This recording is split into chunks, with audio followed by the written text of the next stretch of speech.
మనం ప్రస్తుతం పిఠాపురం నియోజకవర్గం కుమార్పురం గ్రామంలో అయితే ఉన్నాం. ఇక్కడికి ఎమ్మెల్సీ హోదాలో తొలిసారిగా కుమార్పురం గ్రామం వచ్చి ఇక్కడ ఒక రకమైనటువంటి శంకుస్థాపన చేశారు. అభివృద్ధి కార్యక్రమంలో భాగం అది. అయితే ఇక్కడ తీవ్ర ఉద్రిక్త పరిస్థితులు అయితే ఉన్నాయి. జై వర్మ అంటూ టీడీపీ వర్గాలు, జై చంద్రబాబు, జై లోకేష్ ఈ రకమైనటువంటి నినాదాలు చేస్తే, జై బాబు, కళ్యాణ్ బాబు, జై జనసేన అంటూ జనసేన వర్గాలు అయితే పెద్ద ఎత్తున ఇక్కడ నినాదాలు చేశాయి. అయితే వర్మకి జనసేనకి మధ్య ఒక గ్యాప్ ఉన్నదనేది అందరికీ తెలిసినటువంటి విషయమే. ఇప్పుడు అధికారికంగా చేస్తున్నటువంటి కార్యక్రమాలకు వర్మ హాజరు కాకపోవడం, పిలిచారా లేదా, ఆహ్వానం అందితే ఆయన రాలేదా అనే అంశంపై కూడా అందరూ చర్చిస్తున్నారు.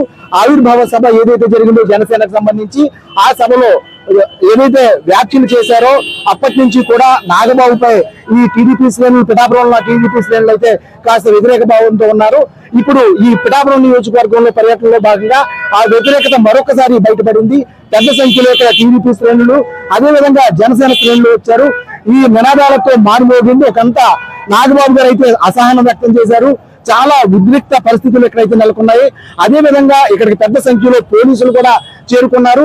ఇక్కడికి వచ్చినటువంటి జనం ప్రతి ఒక్కరు కూడా ఏం జరుగుతుందనే ఆసక్తితో ముందు నుంచి చూస్తూ ఉన్నారు.